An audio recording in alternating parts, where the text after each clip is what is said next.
Good afternoon, ladies and gentlemen, and welcome to Wednesday's Market SITREP, or Situation Report, here at Top Gun Options. TGO, I'm Wiz. Matthew Buckley, thanks for joining me this afternoon. I want to talk about China. Really does seem like there's an absolute clown car going on. So China, the other day, the PBOC, actually the Finance Ministry, we'll get to them first. The Finance Ministry pledged what? To cut taxes and boost spending. It kind of sounds familiar to some dude over here in the United States. So, and their central bank promises ample liquidity to the markets. We're going to make a great start to 2019. Really, really interesting to see this. Hey, we're going to cut taxes and boost spending. And then what happened our last night, or their day? The PBOC, the People's Bank of China, injected a record $83 billion in an open market operation, folks. Does that sound familiar? At the height of our quantitative easing under Ben Bernanke, they were pumping $83 billion a month into our market. So this is pretty interesting. Their economic growth is cooling to 28-year lows. Remember, folks, this is the data they report. Does anybody believe the economic data coming out of the Chinese government? So if the reporting is bad, it's obviously a hell of a lot worse than it is. The news is clear. The economy needs help. So I'm going to remind you, in this this kind of trade war we're in, we are bloodying the hell out of each other. We're beating the hell out of each other. Our macroeconomic data are starting to soften. Wilbur Ross, Mr. Magoo, our Commerce Secretary, in this trade war, they're taking a hell of a lot bigger beating than we are. Folks, when you're China, you really don't care about your people. Let's be brutally clear. Does anybody remember Tiananmen Square? China's in this for 1,000 years, folks. Not in this for a year. Their eyes on the long ball. So it was very, very interesting that the PBOC jumped in, freed up a bunch of capital, cut interest rates, all sorts of stuff, man, and promised more help on the way. And here's what's interesting in this report in Reuters. Look at the last sentence. U.S. Trade Rep Robert Lighthizer did not see any progress made on structural issues during the talks last week. So last week, remember, it was a 2-day meeting, then they added a day, and it became a 3-day meeting, and it was kind of all these junior deputy undersecretaries. What happened towards the end of last week? Did anybody see a press conference? Did anybody see a joint press release? Hey, we agree to meet, or things are good? Nope. You didn't hear a word. So, ladies and gentlemen, when it comes to a trade war with China, they might lose a couple battles. They're going to want to win the war. And when I say war, I mean it. Guess what happened on Tuesday? China's military chief said to Admiral John Richardson this: hey, man, by the way, Beijing is going to defend its claim to Taiwan at any cost. The Taiwan issue is an internal matter of China, and no outside interference will be tolerated. The first speech of 2019, what did President Xi do? He went to the army and said, get ready for war. So, folks, I'm going to remind you, and what was it, 3 weeks ago, a Chinese admiral said, hey, the United States can't stand losses. What are there, about 5,000 sailors and Marines on an aircraft carrier? Why don't we sink 1 or 2 of those? Why don't we get rid of 10,000 U.S. sailors and see what the United States says? They will be gone in a heartbeat.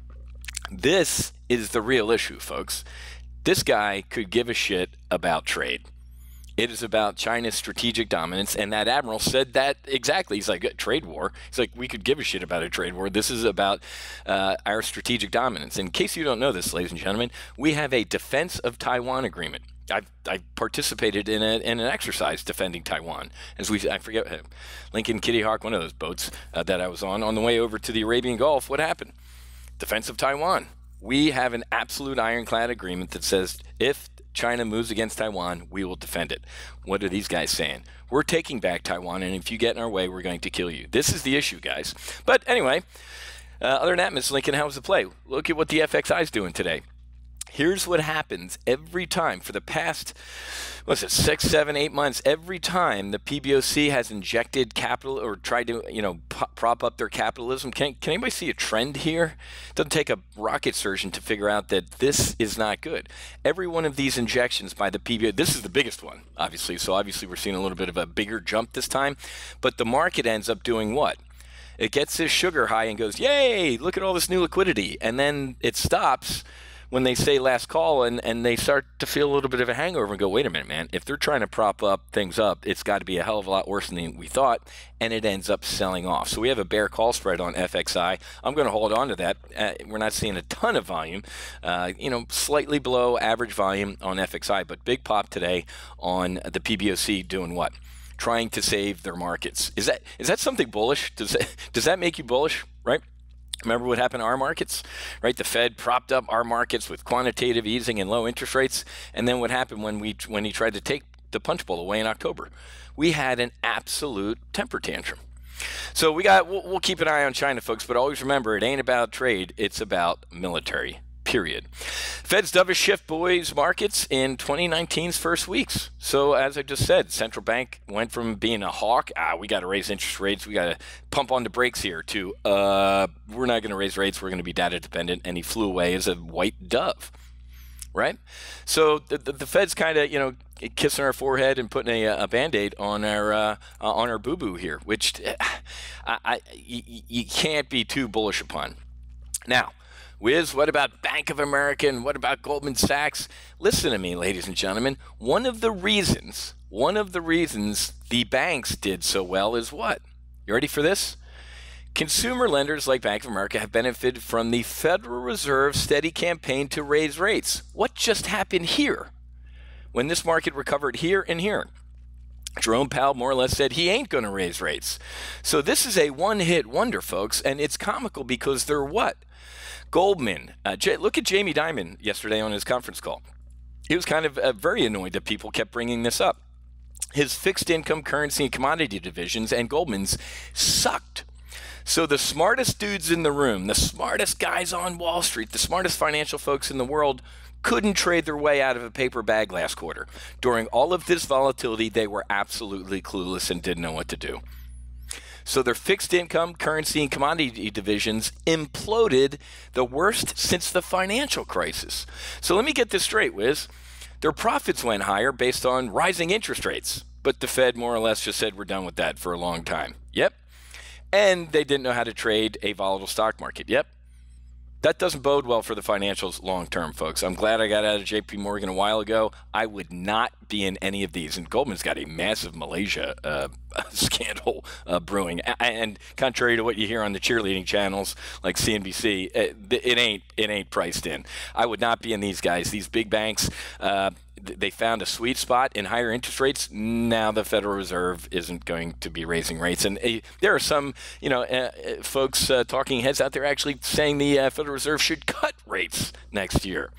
How's that going to impact the big banks? They're going to start wandering through their desert again, and it is not going to be good. So take a look at Nomura. Nomura came out with a report today saying, hey, man, Lehman Brothers, Morgan Stanley, it's time to start selling again. Macquarie, enjoy the rally. We're going to revisit the lows of 2018. This is a big snapback relief rally, but what is this on, folks? This is on essentially the Fed. Jerome Powell saying, we're going to throttle back on raising interest rates. Where are we? Right now, we are right above 2,600 on the S&P 500, which should have been a little bit of resistance, and we're sitting right there underneath the 50-day moving average. Folks, this is between now and Friday, this is going to be an interesting market. Every time we've popped through one of these moving averages, we've had a little bit of a implosion. Don't get me wrong, overall, markets go up, folks. 2000, the pets.com implosion in 2000, financial crisis, 9/11, the 87 crash, 2013 when Barack Hussein Obama lost our AAA credit rating. Markets that implode end up recovering. I want the market to recover, but this is, in my opinion, come too far too fast. But let me repeat one of my wizisms to you, folks. You have to trade the market you have, not the one you want. So I'm kind of sitting on my hands right here as we hover beneath the 50-day moving average. And remember, folks, earnings, financial earnings, this is week one of earnings, man. We haven't heard from retail. We haven't heard from tech. We haven't heard from service. We haven't heard from energy. So we're kind of in the first quarter, so to speak, of Q4 earnings. We got 3 more quarters to go. And the banks did well, but they did well on something that has stopped. Does that make sense? And the people that are supposed to be the best traders in the world couldn't trade at all last quarter. That doesn't bode well, okay? So again, Want markets to go higher, want everything. I got a lot of long positions at dated farther out a couple of years. I want markets to go up, but you gotta look at this with a hairy raised eyebrow, folks, and you got to remember this: that these dudes. What are you going to do if you're a Chinese consumer? Pick up the phone and call your congressman and bitch about the economy?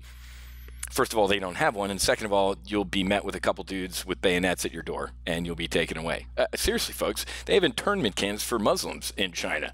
So don't think for a minute that this is about trade. They're going to make some olive branches. Oh yeah, we'll buy some more soybeans, and here's a couple autos, and Trump will call it a victory and move on. That ain't it, man. We are going to come to a military conflict with China, and you heard it here first. They're building hypersonic weapons to destroy our aircraft carriers, man. And when you hear a Chinese admiral say, "Hey, dude, don't even think about intervening when we retake Taiwan because we sink a couple of your carriers. You guys are cowards, and you're going to run."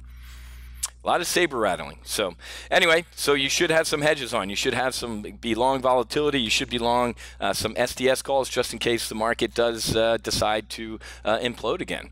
Look at this. SDS, the ProShares Ultra Short, has a rip your face off rally whenever the market implodes. We've done this as the market's climbed here. SDS has gone down.